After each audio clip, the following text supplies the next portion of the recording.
doesn't matter what they try, but God said there is hope for you. Trust and see.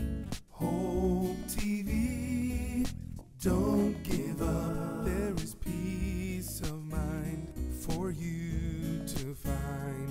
Hope TV. There is peace and hope. Hope for everyone. We're God's family. He's got a plan for you. There's so much to do. Helping out people everywhere. Hello, welcome back to Hope TV. This is your host, Herson Gonzalez, with my trusty companion, Valerie Gonzalez. God bless you, sweetheart. How are you? I am well. So glad to be here at Hope TV. Haven't been around for a couple of weeks. Yeah, so. we've had a couple of weeks off. We missed being a part of your lives. We know that we have a nice following that's watching for us. They've been looking for us. People asking for us on Facebook. We're back. We're happy to be back. And today we have a pretty good conversation for you. But want to just acknowledge a milestone for us. We've been on the air. We've been recording this for about 1 year. Yes. We've been doing Hope TV for a year. So we're very happy, very proud that we made it this long. Thanks to the dedication and the commitment of the people that are such a big part of the show. Eliu, you've been around for a little while. Thank you so much for your commitment and your help. How you feel about doing a year with Hope TV? Great. I feel great. Great. I want more years. I hope you guys stay around to watch us too. Right. It's awesome. Yeah, this year we're hoping to do bigger and better things, and we're starting off this year with a very serious topic, but I think one that's going to bless your life. It's going to help you to really understand a couple of key issues. I'll start off by telling you anecdotally a story that should set up where we're going to go. About 5 years ago, when we had just begun our church, we had a couple years into our ministry here. Very beginning of our ministry. We had a storefront church. Boy, what a great little place that was. Oh my God. Just an amazing place. What we loved about it so much is that the foot traffic there was right downtown, right next to the bus stop. Yeah, right in front. And people would just walk in. It was great. There was one Sunday night where it was, a Holy Ghost party. It was one of those services where it was just amazing. The Spirit of God was truly in that room. And in walks two people, and they were visibly under the influence. Yeah, they were. It's almost kind of scary. Although we knew the statistics of our city, it was kind of strange to just have them. It was the first time that they came in just totally under the influence and into the service, and it was kind of something new for us. And they came in dancing. The music was jamming. They didn't know the difference. I didn't think they knew it was a church. They had no idea it was a church. They thought this was just the club right next to Chinn. Yeah, they just came in dancing. They were having a good old time. And it was after the preaching. This was at the end. We had just finished preaching. We were ministering to people, and at that time we were doing a lot of upbeat, real positive stuff. And they're sitting at the back, and we're making this declaration. And as we're praying, I remember that they both walked up to the altar, and now it was not a joke anymore to them. Yeah, no. They weren't just dancing around. Something in them said, "I need help." Yep. I think even the word that day was about changes and how God has made it available to all of us. Right. That we don't have to settle for the lives we have, but that we can choose that today we're going to have a brand new beginning. And I remember, Valerie, that instantly after we prayed for them, it was like someone dropped a bucket of cold water on them. They became sober instantly. Do you remember? The conversation just changed. Yeah. Even they went from their mannerism, to just... they just, it was totally different. More so with one. Yeah, him. There were him and her. He really was hit by the power of God. You'll probably see a tint of sadness in my eyes. This is one of the stories that is really kind of tough for me to talk about, even years after. And one of the reasons why I'm really glad that we're doing the show that we're doing today. Well, what happened is he started attending our church regularly. Well, the next time he showed up, do you remember how he looked? I have to talk about the next time he showed up. Well, he came in scraggly, okay, because I have to make a confession, which I don't know if I've ever told you. A what? A confession. A confession. Okay. Confession. You said convention. No. Rewind that. She said convention. Go ahead. A confession that I think. Okay, when I was in junior high school, I was the only girl on the soccer team. And really? Yes, I was the boys team. On the boys team. Okay. I was the only girl on the boys team, and the reason why I joined was because of this one guy. And that was the only way that we were just gonna kind of whatever. People? Yes, and his name was Marty, and I will just leave it there. Marty. Marty, if you're watching, stay. No, he was a good-looking Italian, you know, just green eyes and whatever. When this guy walked in, he looked like a grown-up Marty. Really? Yes. He was so handsome. Yeah. And he was. The first day we saw him, he didn't look that handsome. We didn't know what was. The second day, when he came back that next Sunday, everybody clean-shaven, haircut, wearing a jacket and a shirt, just transformed. He looked like an angel. Yeah, he walked in and it was really like, Yeah. It made me want to play soccer. But his life began to change. He came to church regularly. He was hitting Wednesdays and Sundays. Yes. And for about 5 or 6 weeks, he was really right there, getting as much as we would give him, wanting more sometimes. But then something happened. We lost him he had a conversation with me. He had a conversation with me. He pulled me aside and he said that he was struggling with heroin again, and that he needed some help. And right after that, immediately we went into action. You know, we started making some phone calls. Our first time with this experience. Most churches are not really equipped and prepared to deal with this stuff. We weren't, definitely. No. We're better and more equipped now, but still we need help. So we began to just call a lot of different programs, and bottom line was we didn't have the finances to get him in a proper program. And I remember, and I don't know if you remember my experience, that next day, I didn't even go to work because I dedicated my day to just trying to help him. And all I did was cry all day long. Pick up the phone and call a program and just cry. You know, after every no, it was just like somebody has stabbed me in the heart. The next Sunday, he didn't show up to church. And we instantly set out to look for him. We couldn't find him. He didn't have a phone number, so the last known address, we went, tried to find him, couldn't find him, and for days he went missing by us. We didn't know. We figured he was somewhere else. We probably figured he had fallen. Well, by that next Friday, we found out that he had been dead for 3 days. He'd been dead in an apartment for 3 days, and no one ever knew he was dead. He had overdosed, and this happened, right here in our city. Right here, and that sets up the topic that we're going to be talking about for the next 2 shows. We really want you to stick around. We're going to be talking to a gentleman by the name of Pat. I almost said Patty because I love her and I know her so well. Jerome, Patty's husband. Jerome Chinn is going to be with us. He's going to be talking to us about his story. Then he's going to be talking about what God has done in his life as far as ministry, specific for this. Stay tuned. You really want to see the rest of this. We'll be back in a couple of seconds.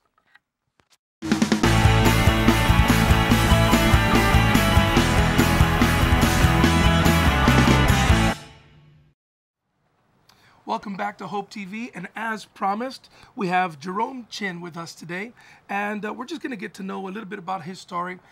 Jerome, you were hearing a little bit about our story while we were setting up for this segment. Yes.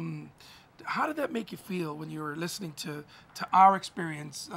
2 people that have never dabbled in drugs, never really messed with much. How did that make you feel, just kind of hearing what we were talking about? It made me feel a little sad. The end result of the story was a very sad story, so I was sad. Yeah, it's a tough lesson for us to learn. But more often than not, we're finding that this is a very familiar story. It doesn't always end where his story ended, but it ends with a lot of pain. You are a person that's experienced a little bit of this in your life. Let's talk about how that started. First of all, where were you born? I was born in New London, Connecticut. All right, not too far. Yes, and brought up in the projects, single mom. Okay. Yes, and I started experiment with drugs at about 13 years old. 13 years old. Yes, my 13 years old. You know, that's not.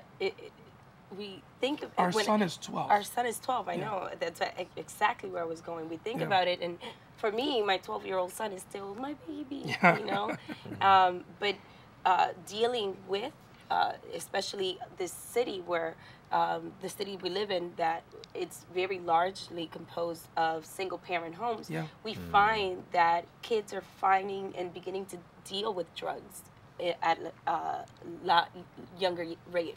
Tell us about the circumstances, Jerome, under which you kind of first dabbled with it. Was it peer pressure? Was it boredom? Was it what was it that led you to it?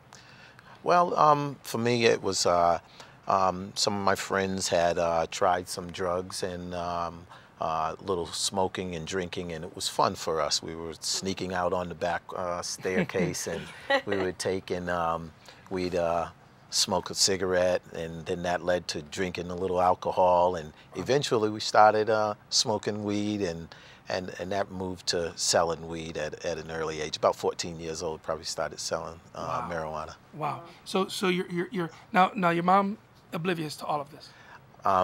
Yes, my mom was oblivious to all of it initially, and there were small signs along the way, and I guess in hindsight, she could look back and see some things going on. Wow. But, Are you an only child or a lot of siblings? No, I have 4 sisters.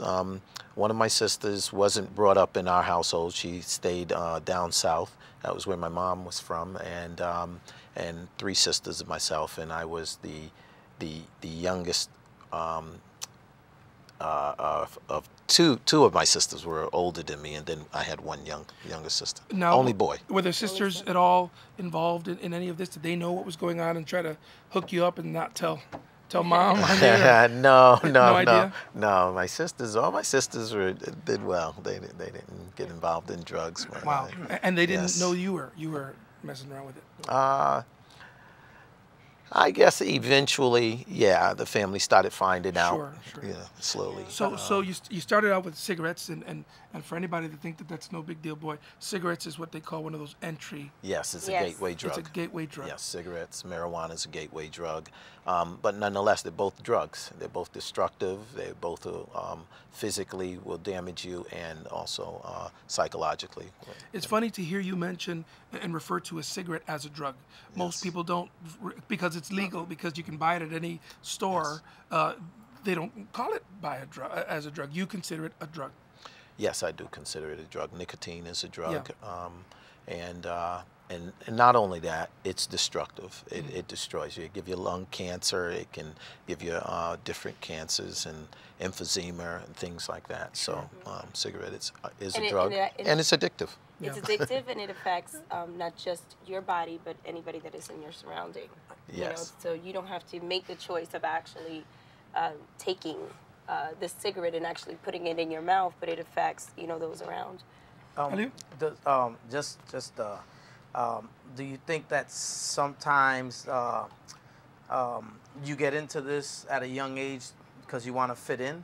Because most of the time they want to fit in, or they want to wear some nice clothes, and as you go on with hanging with whoever you hang with, you start to just want to fit in. Because I think sometimes they get into it because they want to fit in.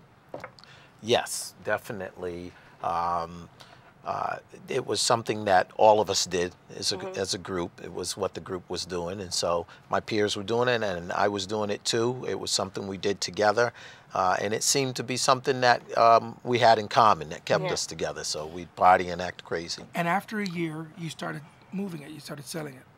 Yes. And pretty good money. Now you're 14, and you got some money in your pocket. Feeling pretty cool. Yes, definitely, definitely.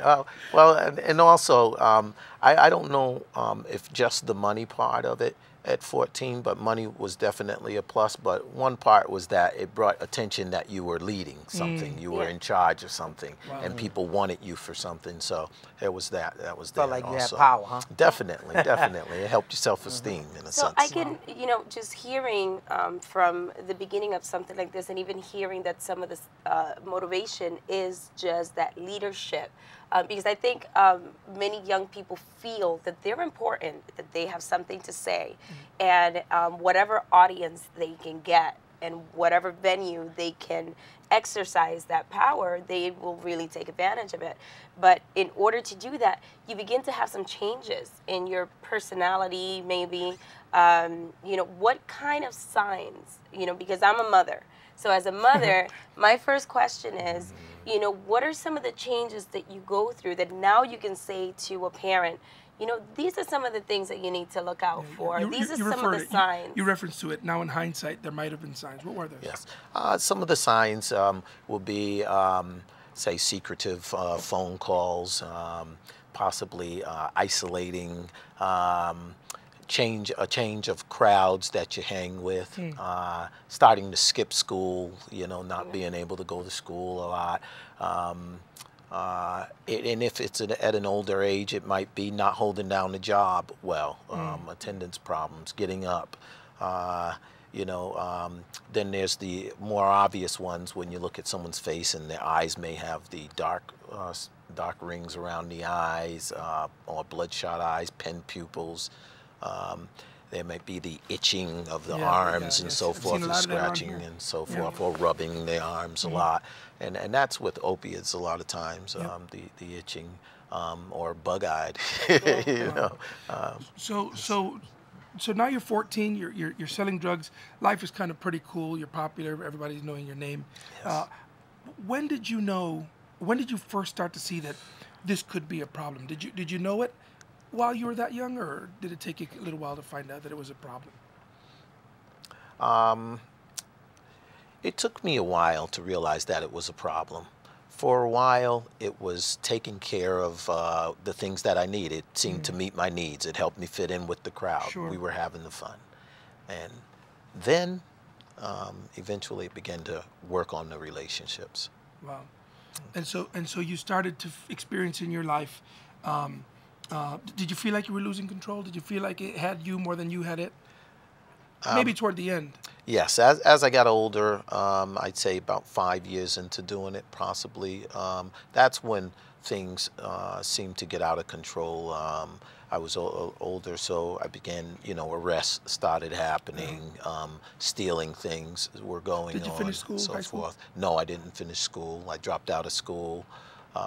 Things like that, inconsistencies in my life, and at a young age, I didn't really see those really big as such a problem. Right, because maybe a lot of your friends had not finished school. Is that? Yeah, quite a few of my friends didn't finish school, but myself, it began to damage relationships. That's where it really went. Was the damage that it did to relationships. With my own mother, how I felt inside about possibly stealing jewelry or things like that. Her smelling the marijuana in the house, and friends and I thinking we were smarter than my mother in the room and so forth. You ain't smarter than mama, guys. That was a cigarette.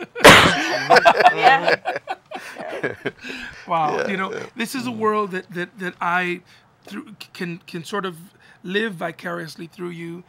Because I've never been exposed to it. My parents, I suspect, I guess I have to give them a lot of credit for keeping me away from that element and instilling in me that when I was a kid that you know, you create the environment. I was the kind of kid that when I went to a party in high school, the kids would stop drinking and stop smoking because they wanted to hang out with me, and I wasn't doing it. So that was the kind of influence that I was moving in when I was a kid. So I was like, I always figured, you know, whenever you want to stop, you can stop. How wrong am I? As wrong as I was. You're living pretty much a myth, just as I was. I felt pretty much most of the time. I felt like when I want to stop, I can stop. There wasn't much that I couldn't do. I felt in my own mind. So you were still pretty as they say, functional. You were functional. Yes. I mean, there were arrests. Did you do any? There were arrests, and initially at this stage that we're talking about, I hadn't done really any time yet, just arrests, and I was slipping through the cracks. Really? Yeah. But eventually, you know, I had 2 children. It destroyed that relationship with my children. And the relationship that I was in during that time. I became homeless at a time, and I say 3 years of true homelessness where it's not shelters, it's outside. Wow. Relationships with my mother, my sisters was totally destroyed. I couldn't function. Like if my sisters came out on the street and got me on the street and brought me to their home, I couldn't stay in the home. I'd sneak out at night, and I don't care if we were 2 cities away. Wow. I'd walk for 2 cities just to get back there to meet that need that was inside of me, that craving for those drugs. It now took control of everything, and everything was destroyed. I knew I had a problem. I cried out. I cried out to God. I was angry at God at times because He didn't seem to be helping me, you know, that was going to be my next question. Where was God in this for you? Now, you said you were angry at Him. Obviously, you believed in a God. Yes. Did you grow up in church? Did Mom take you to church when you were little? Yes, Mom did take me to church, and I enjoyed church for a time. What kind of churches? Well, we went to Pentecostal All churches on fire, and, you know, everyone jumping and praising and clapping and all of that. We did that for a while, and eventually I slipped away. I slipped away with the crowd. That's what kind of lured me away. It became shorter and shorter. The excuses became more and more why I didn't want to go to church and things like that. And eventually my mom said, you know, I'm going. You know, if you want to go, be ready and come on. And she was committed, and she went. When did you? So you now you're homeless. Your relationship with your mom, presumably probably the most important relationship in your life. Yes. Then you got your relationship with your 2 children that were damaged. Yes. Explain that feeling to a guy like me. What's that feel like? It felt it was hard to take, and so the drugs then became an insulator for me not to have to deal with those feelings, to escape that reality that everything was destroyed. And so while I was high, my mind could be on other things, and I could feel as though I was enjoying myself at the time, or meeting a need. And it was a mission that it seemed that I was on when, you know, to get high, to get that next fix during that time. And the pain, the emotional pain was so much that when I looked at myself, and the disappointment was so much, I didn't want to live anymore. I contemplated taking my life many times. I spent a lot of time on the railroad tracks, and I would lay on the wall and watch the train come by, and it would just breeze right by, almost like you couldn't even go like this. It would seem so close, and I would just imagine, you know, I'm going to roll over and you know, in front of this train and end it. But it was because of thinking of my mother and my 2 children, and I would get these thoughts of my mother carrying the children down the aisle to look at me in a coffin, and I never wanted my children to see me that way, so I didn't do it. And every time I got ready to do it, those thoughts would come to mind, and that minute, a vivid picture of my funeral and my mother saying, "That's your father." That's what stopped me, and that I believe was God's hand in stopping me from taking my life at that time, until I would eventually stop trying to manipulate Him and have Him work on my terms, and I would surrender my life to Him. You're speaking words. They're key words. I mean, trying to manipulate God through prayer is what a lot of us do. Yeah. We're not so much asking God to have His will. We're just trying to convince Him to do it our way. Yes. And it really is an important important piece of the puzzle. We only have about 2.5 minutes left in this show. I want to get to how your life starts to turn around, because I want to talk about your ministry in our next program. Yes. So can you tell me in about 2 minutes, what was it that caused your life to turn around? What role did God play in it? And okay. I know it's only 2 minutes, but oh, okay. We can make it 2 minutes. What happened was there was an arrest, which actually was a rescue for me. I was arrested by the police for having drugs on me and an attempt to sell drugs, and they arrested me during that time after a series of arrests that had happened. And this time they were fed up with me. The judge was fed up, and he sent me to prison again. And I've been in quite a few prisons. I forget the names of some of them, but I spent a lot of prison time, but I always got out. This time he said, you're going in and you're not getting out. Wow. And during that stay, I went through sort of a detox period, 2 weeks in a holding cell, and then sent to a gang unit. And in that unit, when I went into the cell, there were 2 people who weren't in gangs, and one was me, and the other was the person who was in that cell. His name was Bobby, and Bobby was a boxer. He was a professional boxer. He got into the drug life also. Wow. Bobby was a Muslim at one time, converted to Christianity. Bobby said to me when I entered that cell and introduced myself, he said, "Are you saved?" And I said, "No, I'm not saved." And then he said, I said, "I'm backslidden." He asked me if I had a Bible. I told him no. He said, "One's there for you." And my life changed, began to change at that point right there. Wow. Listen, we want you to stay tuned.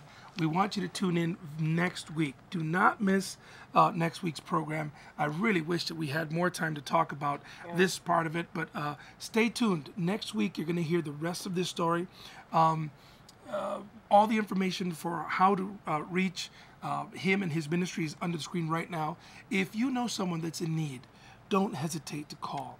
If his story has moved you and you'd like to support his ministry, we haven't talked about it yet, but if you'd like to help and support the ministry, the information's right there. God bless you. We want to see you again next week, same time. God bless you very much. We'll see you next week. For you to find Hope TV, there is peace and hope, hope for everyone. We're God's family. He's got a plan for you. There's so much to do, helping out people everywhere.